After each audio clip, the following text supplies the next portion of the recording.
Now, in this video, we'll be talking about we'll be talking about the previous lecture that we discussed regarding the de Broglie waves. Now, the very fundamental question that arises in our mind is that why only microscopic particles have matter waves associated with it. So, to resolve this question, if we go with the de Broglie equation for the wavelength, that is lambda is h by p, and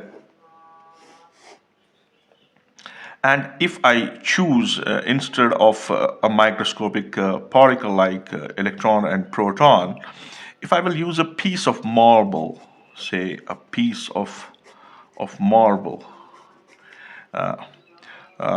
let me assume that its mass is it's 1 gram. Okay, so convert this 1 gram into kilograms. It will be 10 to the power of 3 kilograms. 10 to the power of minus 3 kilograms. And let us assume that this marble is moving with the speed of 1 centimeter per second. So that will be nearly 10 to the power of minus 2 meter per second. Right? Now, if I use these values of marble in de Broglie's wave equation, I will calculate lambda as 6.62 10 to the power of minus 34 joules second by the momentum, so that will be 10 to the power of minus 3 into 10 to the power of minus 2.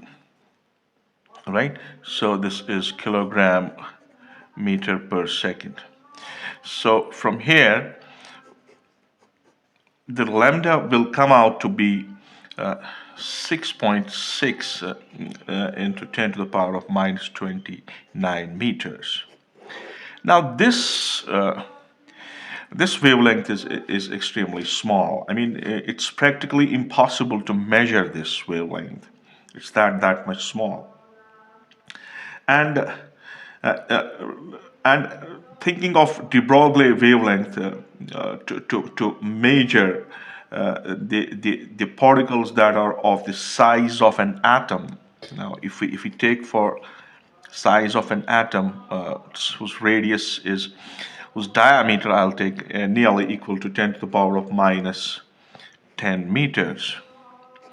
Now, if I proceed the same calculation for the atom,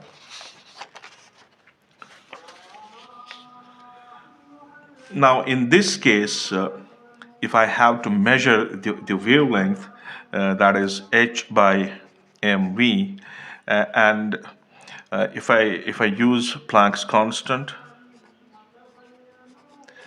joule second, and if I say for the sake of argument, instead of using an atom, let me use an electron who has a mass of 9.110 to the power of minus 31 kilograms. And let me assume that this electron is moving with the speed of, say, 10 to the power of 7 meter per second. So if we evaluate this, the value nearly comes out to be 0.73 into the power of minus 10 meters.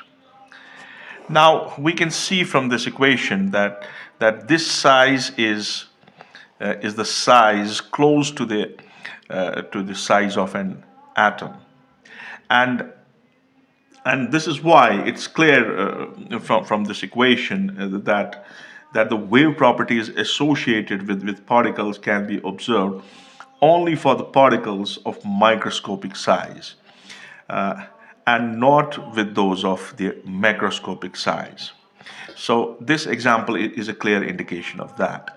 Now, if I proceed in the same direction and I go with the relativistic equation for mass.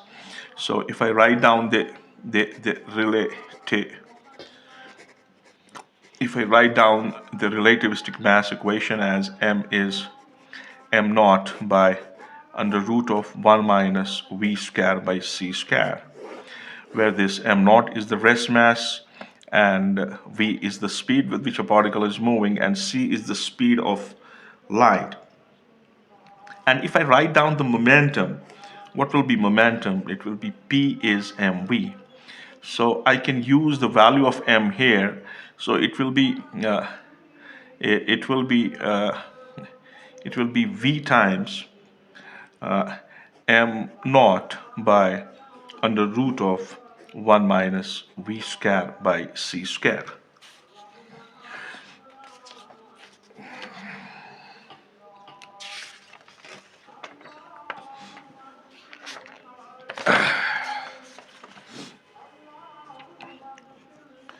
And to proceed on from here, if I use de Broglie equation here, so what will be lambda?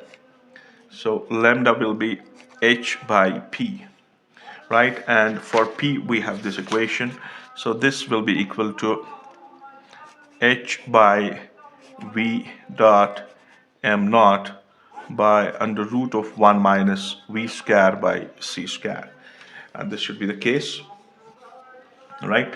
And I can resolve it, so this thing can go up, so we can have h by m naught v times 1 minus v square by c square whole 1 by 2. Yeah, that should be the case, right? So I can think of using this I can think of using this v here. I can multiply here by c and divide here by c, right? So when I move on from here in this equation and I choose, say for example, the velocity of the material particle is, say, 1 by root 2 times the speed of light. Numerically, we can know that it is 0.707 c. So if I do that, what would be the wavelength that I'll be measuring from here? That will be h by m naught c. Yeah, so here I'll have 1 minus so what is v by c from here? That's 1 by root 2. So it will be 1 minus 1 by 2, because it's the square of this whole to the power of 1 by 2, right? And what about v by c that I'm using here? This will be 1 by 2 raised power 1 by 2. So here when I subtract, I will get 1 by 2 raised power 1 by 2. This whole thing will cancel with this whole thing, and the wavelength of the particle will be equal to m naught lambda is equal to h by m naught c, and we already know that this value is known as Compton wavelength. So the wavelength of the particle under these circumstances will be equal to the Compton wavelength. And if we proceed more from here and take an example of a proton which has the wavelength nearly 0.5 Fermi. That means 0.5 into 10 to the power of minus 15 meters, because 1 Fermi is 10 to the power of minus 15 meters. Now, in this case, if I proceed with some calculations and try to calculate the energy of this proton, which has a wavelength of this order, and try to calculate its kinetic energy. And if I start with the de Broglie equation, that is h by mv, and I can use the constants. This is, so what I have here is proton, and we have to write down the mass of proton. That's 1.6 10 to the power of minus 27 kilograms, then we have to choose its we have to choose we have to write here its velocity.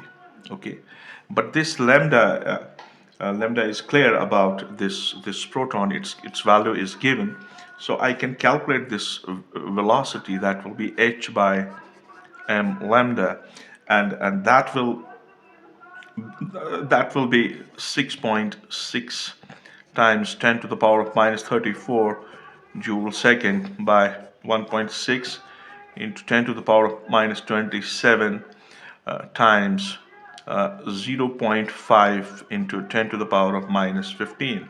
So by solving this, we will get the velocity, we will get the speed of the order of 8.25 into 10 to the power of 8 meter per second.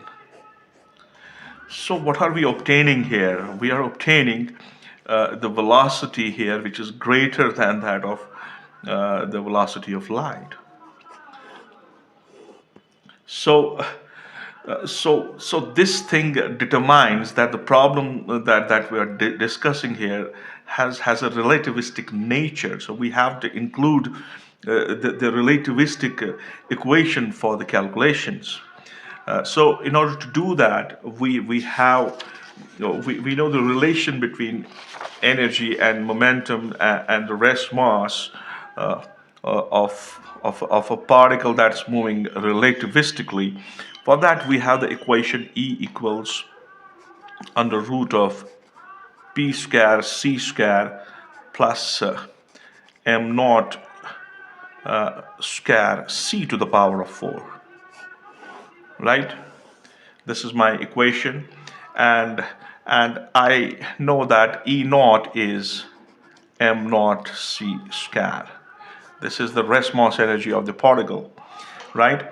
Now, if I calculate this E, so I'll just take the square of this, and the root will be avoided, p square c square plus m naught square c to the power of 4. So using the values that we have here, we can use them for momentum. Yeah, for momentum, we can have the value from this.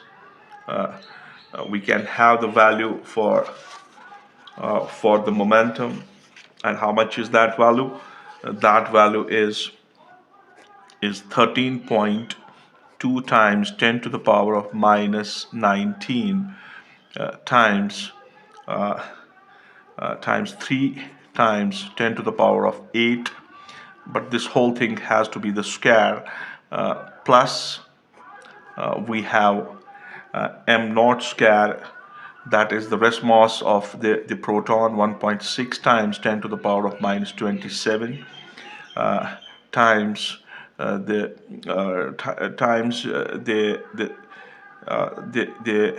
speed of light, square of speed of light, and that should be here it should be 3 3s are 9 times 10 to the power of minus 16 whole square. Now these should be the values that can be included here in this equation, and we can write down this E square comes out to be it comes out to be 42.2 times 10 to the power of minus 11 joules when we take the root of this whole thing, right? So this is the energy, the relativistic energy of this particle, of this proton. And from this, if I move on, what will be the kinetic energy of this proton? That will be this relativistic energy minus the rest mass energy. Now, what is the relativistic energy here in this case? It is 42.2 times 10 to the power of minus 11 joules minus E equals m naught c square, and its value comes out to be 14.4 times 10 to the power of minus 11 joules. So the kinetic energy of this electron comes out to be 27.8 times 10 to the power of minus 11 joules, and all we have to do is to convert this thing into the electron volts, and if we have to do that, we will have to divide it by 1.6 times 10 to the power of minus 19, and this gives us the approximate value as 1730 mega electron volts. So this will be the kinetic energy of the proton, uh, which has a wavelength equal to 0.5 Fermi. And we have seen here that how we have made implications of a relativistic equation to calculate the total energy of this proton, which was not plausible by using non-relativistic equations, where we obtained the value for the velocity of this proton moving with the speed greater than that of speed of light. So what we have done is we have used the value for momentum, value of speed of light, and rest mass energy, and this momentum was already calculated.